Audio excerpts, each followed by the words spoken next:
Dans un monde où tout va mal, un monde où chaque action, individuelle ou collective, peut avoir des conséquences d'une magnitude insoupçonnée. Un monde où l'environnement n'est plus quelque chose qui dépend du bon vouloir des gouvernements ou des entreprises. Dans ce monde se trouve l'Australie.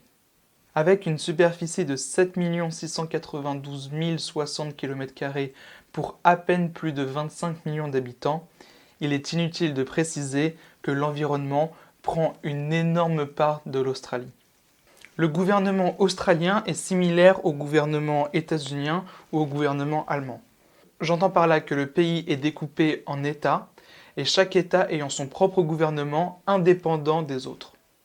Cela permet à chaque gouvernement d'effectuer son travail à un niveau plus local. Enfin, il existe un gouvernement fédéral qui va s'occuper de toutes les questions nationales et internationales. Ce dernier est vivement critiqué par rapport à ses décisions sur l'environnement. Quand la majorité des pays de la COP21 fait des efforts pour réduire les émissions de gaz à effet de serre, l'Australie prétend pouvoir atteindre ses objectifs sans avoir à changer leur politique. Cette absence d'initiative est justifiée par un fait qui n'est pas souvent connu en France. L'export d'énergie fossile représente plus du tiers des exports totaux de l'Australie, et d'après Wikipédia, ce pays est quatrième producteur et premier exportateur de charbon au monde.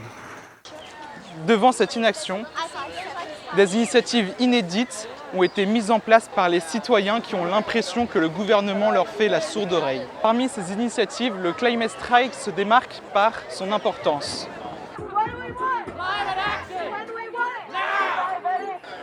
Partout dans le pays, au même moment, de nombreux citoyens et citoyennes vont dans les rues pour manifester afin de se faire entendre. 3 jours avant la réunion d'urgence des Nations Unies sur le climat, le but de cette manifestation est de montrer au gouvernement australien que les nouveaux électeurs ne veulent plus du statu quo sur les questions du climat et de l'environnement. L'Université de Newcastle apporte tout son soutien à la manifestation et encourage toute participation de la part de ses étudiants.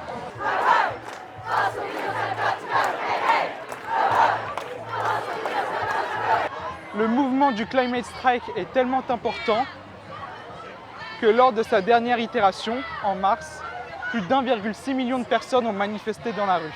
Et pour y parvenir, tous les moyens sont bons. Panneaux, slogans, mégaphones. La manifestation est importante, mais reste très civile. Concernés par les questions du climat, les étudiants et les étudiantes sont conscients qu'il s'agit d'une question qui dépasse les frontières et que le monde entier est impacté par les actions ou inactions de chacun.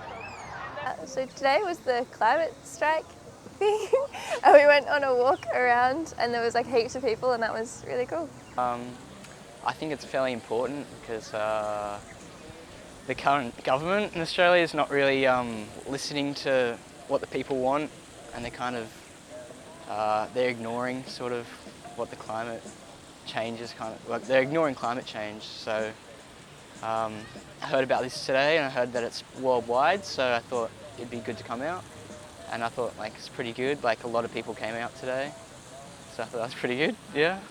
Yes, I've never been to like a protest or anything before, so yeah. Yeah, it's the first time I've ever come to, I think, anything, really, any strike, I think. So yeah, I thought it was good. Someone reminded me about it. Normally I forget about these things, but I'm glad I actually got to come. But I do really care about the environment. I'm just not sure that like protesting is like the best way to get results. Like I recycle and stuff at home, but I don't know if anyone's really going to pay attention to this.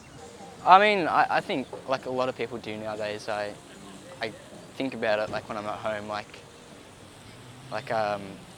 try not to use like single-use plastics and stuff like that, and I like use like better materials around the house and like clothing-wise, not just like whatever. And yeah, like I guess also like I've been like to the Great Barrier Reef and stuff, and you've seen all that, and you can actually like see the damage like face to face there. So I guess that was a pretty big wake-up call for me, sort of stuff like that. Yeah. Well, the government, like in power at the moment, I think just doesn't care and doesn't care what the people think either. And so they're just going to do whatever they have to do because, you know, they get money that way. But my vote goes to someone who cares about the environment. I was impressed with how many people came out today. I thought it was pretty good, and I hope they keep on doing this sort of thing as well. Yeah, I think this is a good movement, and I'm glad I was a part of it. Yeah. La manifestation est maintenant terminée, mais le combat, lui, continue. Si le sujet vous a intéressé, je vous propose de vous renseigner sur les prochaines itérations du Climate Strike. Pour en apprendre un peu plus sur les questions du climat, j'ai laissé pour vous quelques liens dans la description pour vous renseigner un petit peu plus et savoir comment vous pouvez contribuer à la lutte contre le réchauffement climatique. C'était Maxime, j'espère que cette vidéo vous a plu. N'hésitez pas à la partager, à commenter, à en parler autour de vous. Bonne journée.